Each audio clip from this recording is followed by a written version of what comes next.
Hello दोस्तों, welcome to my channel. आज के एपिसोड में देख सकते हैं कि यहाँ ख्याति पे इल्ज़ामों के इल्ज़ाम लग रहे होते हैं। यहाँ ख्याति के बारे में और उसकी सच्चाई के बारे में यहाँ अनुपमा और राही सब बता रहे होते हैं प्रेम को। प्रेम लेकिन यकीन नहीं करता है। वो बोलता है कि वो ऐसी औरत नहीं है, तुम लोग जानती हो, अपने बच्चे को छोड़ दी थी अपने स्वार्थ के लिए, तुम मुझे क्या प्यार करेगी। और इस तरह से प्रेम बोल रहा होता है ख्याति के बारे में। वो शायद जानता तक नहीं है, लेकिन वो जब बोला जा रहा तो गुस्सा कर रहा है कि नहीं, मुझे कुछ नहीं जानना। इस तरह से वो एकदम से बचपन से जो नफरत है वह एक पर एक कैसे ख़त्म हो सकता।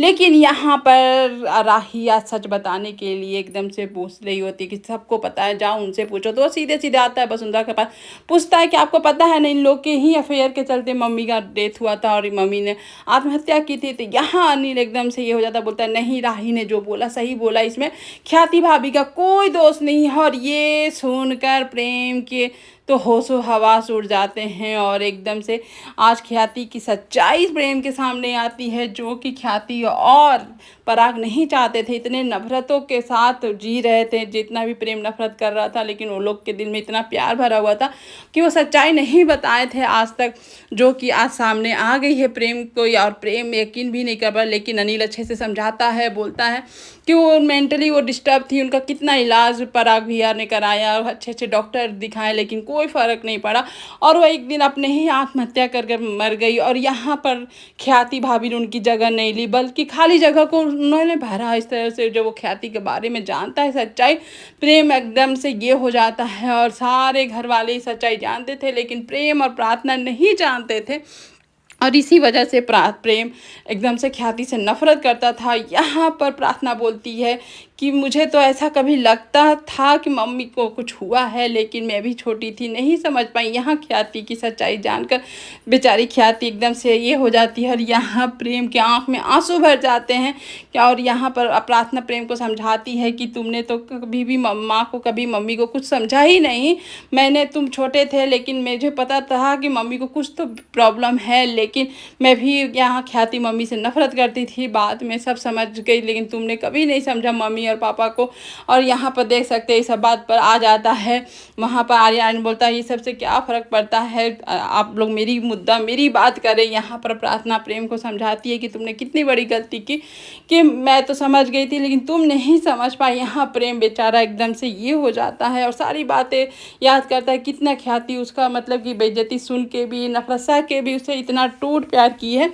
और यहाँ पर दिखा रहा होता है, जो कि एकदम से समझ में नहीं आता, लॉजिकल चीज़ की आती है यहाँ पर अनु के रसोई में। और उसके हाथ में मतलब कि हाथ में देख, राघव के हाथ में चाकू देखकर एकदम से डर जाती है और एकदम से यहाँ पर अलग सा ड्रामा चल रहा होता है। बेचारा राघव तो जैसे कि लोग बदनाम एक बार हो जाते हैं तो उसका सच है या गलत है लोग, लेकिन उसका एक अतीत बना ही लेते हैं, जो कि यहाँ पर लीला बनाई होती है। और यहाँ पर जब आते हैं हंसमुख आकर उसको समझाते हैं कि वो तुमको डरा नहीं रहा, धमका नहीं रहा, कुछ नहीं कर रहा, तुम क्यों झूठ मूठ का उसके ऊपर इल्ज़ाम लगा रही है। और फिर वो चली जाती है। उसके बाद वो राघव से मिलता है, राघव से माफ़ी मांगते लीला की तरफ से। और यहाँ राघव बोलता है ऐसी कोई बात नहीं है, चलिए चल के चाय पीते हैं। और दोनों में अच्छी सी बॉन्डिंग भी दिख रही होती है। लेकिन चलिए ये सब तो छोड़िए, लेकिन यहाँ जो हाई ड्रामा चल रहा होता है कि अब प्रेम एकदम से ये हो गया है कि अपने माँ बाप से इतना नफरत किया, जबकि माँ बाप की कोई गलती नहीं थी यहाँ पर। और यहाँ पर आपका आर्यन कैसे चुप रहे, वो तो सिंपैथी लेने से कैसे पीछे रहे। यहाँ पर बोलता है जो भी हो, लेकिन आज ख्याति माँ गलत है तो गलत है, हम दोनों के प्रति उन्होंने फर्ज नहीं निभाया है और वो गलत थी। ये सुनकर पराग भी गुस्से में बोलता हाँ, ख्याति ने आज मेरे बेटा को मुझसे दूर किया है तो मैं कैसे उसको माफ़ कर दूंगा। यहाँ बेचारी अनुपमा ये सब सुन के एकदम से ये हो जाती है, कुछ बोले क्या करे। बेचारी ख्याति भी एकदम से चुप रहती है और यहाँ पर सब ख्याति के ऊपर और डांट पड़ने लगती है आर्यन को लेकर, जो कि आर्यन एकदम से वहाँ पर इंसाफ मांगने के लिए खड़ा है कि आपने गलत किया मेरे साथ इस तरह से। जो कि पराग भी बोल रहा होता कि तुमने जो किया सही नहीं किया, हम लोग प्रेम से सब बातें छिपाई क्योंकि प्रेम छोटा था, नहीं समझ सकता था, लेकिन तुमने मुझसे वो बात क्यों छिपाई। मैं तो एक बाप था, बच्चे का बाप था, और तुमने मुझसे छिपाया। बेचारा प्रेम सबसे चुन रहा था, यहाँ ख्याति की सजा देने के लिए पराग बात कर रहा था। लेकिन यहाँ पर आता है टर्न एंड ट्विस्ट। टर्न इसलिए आता है कि जो चीज़ कभी ख्याति को नहीं मिला, आज प्रेम वो सपोर्ट दे रहा है, बोलता है अब कौन सी इनकी गलती की सज़ा दी जाएगी, ये ज़िंदगी भर तो वही सज़ा भोगी हैं और अब कोई सज़ा नहीं भोगेंगी।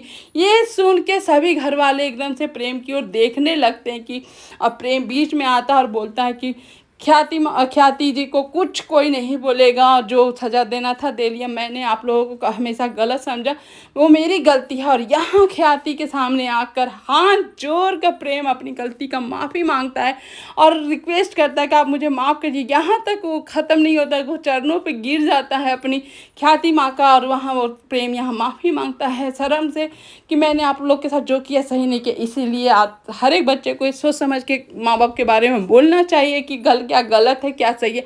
आज वही प्रेम को पछतावा हो रहा है, कितना ख्याति के लिए बुरा बोला भला बोला, लेकिन माँ होती है, इतने ही में वो अपने बेटे को गले लगा लेती है। सोच लीजिए ख्याति इतने सौतेले बेटे से प्यार करती है तो अपना बेटा क्या है। लेकिन यहाँ पर अनुपमा एकदम से ये सब देख के सिचुएशन इमोशनल हो जाती है। साथ में पराग से भी वो माफ़ी मांगता है और पराग ये सुन के अपने बेटे के करीब ही आया होता है। लेकिन ये सब कैसे होने देगा, आर्यन बीच में आ जाता, बेचारा पराग क्या गले लगाए अपना बेटा को, तब तक आ जाता है आर्यन बोलता है ये सब तो मुझे नहीं मालूम, लेकिन आज जो भी हुआ है वो ख्याति माँ के चलते हुआ है। ये इसी मम्मी कुमाता मम्मी है, इनको मैं कभी माफ़ नहीं करूँगा। इस तरह से फिर से वो शुरू हो जाता है और ये सब समझ में आता है कि आर्यन के मंसूबे कुछ अच्छे नहीं दिख रहे होते हैं। वो आर्यन बीच में ही पराग और प्रेम के बीच में हमेशा आ रहा था, वो समझ लेता है गौतम, क्योंकि गौतम का भी यही नेचर है भाई। तो यहाँ पर गौतम सोच रहा होता मन ही मन कि मुझे तो आर्यन से बच के रहना होगा, ये बाप बेटे को नहीं मिलने दे रहा, ऐसा भी दिख रहा होता षड्यंत्र। यहाँ पर लीला एक बात बोलती है कि दिन भर अनुपमा नहीं है, कहाँ है, जरूर अपनी बेटी के ससुराल गई होगी। वो अपनी बेटी के ससुराल ना जाए, वहाँ डेरा सब कोई घर जमाई बनाता, वो घर सास बन गई, जो कि सुन के बहुत अच्छा लगा, सच बोली। यार यहाँ पर लीला ने कि वह हर समय क्यों इंटरफेयर करती है, बिना वसुंधरा से लड़े और उसको बहस दिए नहीं उसको चैन आता। और यहाँ पर देख सकते हैं कि प्रेम यहाँ आर्यन से भी माफ़ी मांगता है, साथ में राही भी समझा रही होती है कि मानते हैं तुम्हारे साथ गलत हुआ है, लेकिन मम्मी भी खुश नहीं थी, यानी कि मम्मी का मतलब ख्याति भी खुश नहीं थी। तुमको छोड़कर सोचो, अपने सौतेले बेटे से इतना प्यार करे, तुमसे कितना प्यार करेगी। यहाँ अनुपमा भी वही समझा रही होती है कि एक सबसे गलती होती है, सबसे सही होता है माँ जैसे अपने बेटे को माफ़ कर देती है, तो बेटे को भी चाहिए अपनी माँ को माफ़ कर देना।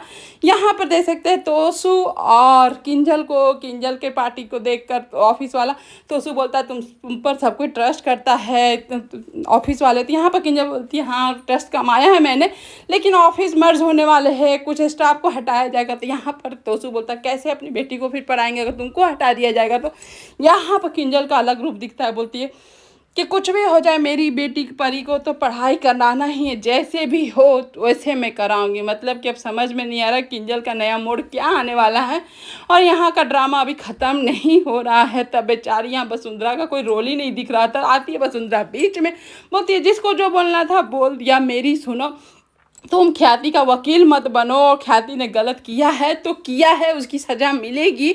तुम अगर ख्याति के बारे में सच्चाई जान गए वो अलग बात है, लेकिन ख्याति ने अपने बेटे को छुपाया है। यहाँ कोठारी की हर कोठारी की वो दुश्मन है। वो आज अपने ऐशो आराम के लिए, अपने आज़ादी के लिए अपने बेटे को अपने से दूर कर दे। मतलब क्या बोल रही थी वो भी नहीं समझ में आ रहा था।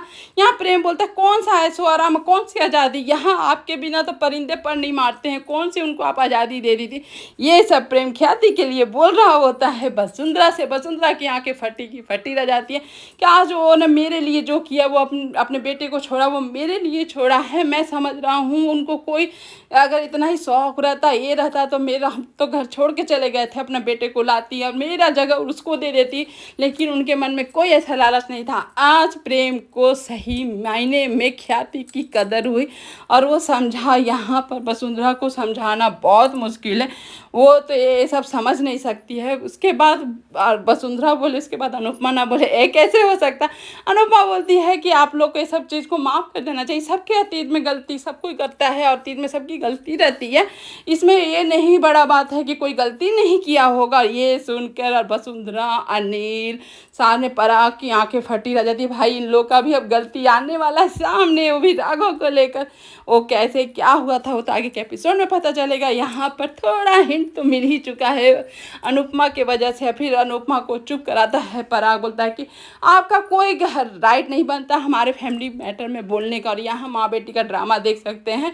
इसी तरह कहीं जा रही होती है, लेकिन यहाँ पर पाखिर उसको रोकती है, नहीं जाने देती है, क्योंकि वो बेचारी अपने चीफ बॉयफ्रेंड जो कि बोल रही होती है। पाखी उससे मिलने जाती है, राजा से मिलने के लिए बोलती है, लेकिन यहाँ इसी तरह साफ साफ बोल देती है कि मुझे राजा बिल्कुल पसंद नहीं है, मैं नहीं उससे तभी परी बोलती है कि अपनी फूई से कि क्यों आप उससे ज़बरदस्ती करें, जब उसे राजा पसंद नहीं है तो नहीं है।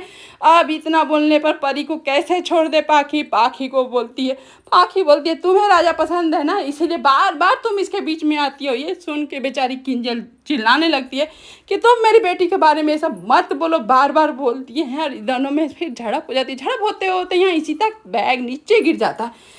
जब नीचे गिरता है तो वहाँ धुर में पान निकलता है। यहाँ सिगरेट लाइटर देख के बा बोलो सारे घर वाले एकदम से अब हक्का बक्का हो जाते हैं कि इशिता के बैग में लाइटर और सिगरेट। इशिता भी बेचारी एकदम से एम्बेरस हो जाती है सबके सामने। सब वहाँ माही तक देख के आंखें फटे रहती है। अब इसका क्या होगा आगे एपिसोड में पता चलेगा। ये सब जो दिखाया जा रहा है ये अगल बगल आप हमारे घर में भी ये सब होते रहते हैं, जो कि आजकल के बच्चे में ये सब नॉर्मल देखा जा रहा है कि और पेरेंट्स से छिपकर ये सब करना, धूम्रपान करना, दारू पीना, ये सब क्या है। आज का जनरेशन इसी नशे में डूबे जा रहा है। वही यहाँ अनुपमा में दिखाया जाता है। और उसके बाद यहाँ देख सकते हैं कि जब वो यहाँ पर पराग राही मतलब ख्याति को माफ़ नहीं करता है, बोलता है कि तुम्हें घर छोड़कर जाना होगा, तुमने मेरे साथ अच्छा नहीं किया है तो यहाँ हम तुमको नहीं रह सकते। बेचारी ख्याति पैरों पर गिर जाती है पराग का कि मुझे मत जाने दीजिए, मेरी शादी होकर मैं यहाँ आएंगी और अर्थी में ही जाऊँगी, मैं कहीं और नहीं जाऊँगी। बेचारी एकदम से गिराने लगती है और यहाँ अनुपमा की आंखों में आंसू भर जाते हैं, लेकिन पराग एकदम से मुंह फेर लेता है। और यहाँ पर प्रेम और राही भी चुपचाप खड़े होकर देख रहे होते हैं, लेकिन पराग कुछ नहीं करता है, उसे माफ़ नहीं करता। वो घर के सारे सदस्य से जाकर माफ़ी मांगती है, सब बोलती है कि मुझे माफ़ कर दीजिए, बात से, अपनी वसुंधरा से, सारे अपने देवर से, लेकिन कोई कुछ नहीं बोलता है। एकदम से बेचारी ख्याति अकेले पड़ जाती है। यहाँ तक कि आर्यन से भी बोल रही होती है कि अपने पापा से बोलो मुझे माफ़ कर दे, मैं गलती की थी तो माफ़ी मांगती हूँ, लेकिन कोई उसे माफ़ नहीं करता, सब उससे मुंह फेर लेते हैं। बेचारी आज ख्याति को देखकर आज के एपिसोड में बहुत ही ये लगा कि वो हमेशा सब दूसरे के लिए की, लेकिन आज उस पर इतने इल्ज़ाम लग रहे होते। खुद का बेटा देख लीजिए क्या सोच के आया, समझ में ही नहीं आ रहा है। यहाँ पर नहीं पराग माफ़ करता है, तब आता है वहाँ प्रेम। प्रेम आके उसको संभालता है और यहाँ पर बोल देता है अपने पराग बाप को कि अगर ख्याति माँ यहाँ नहीं रहेंगी तो हम और राही दोनों नहीं रहेंगे, घर छोड़ के चलेंगे। ये सुन के सारे कोठारी के हक्के बक्के दम भूल जाते। ये सुनकर अब पराग क्या करने वाला है, ख्याति को प्रेम की वजह से रखेगा, क्या करेगा तो आगे के एपिसोड में पता चलेगा। आज का एपिसोड यहीं पर खत्म होता है। Thank you for watching video and bye bye.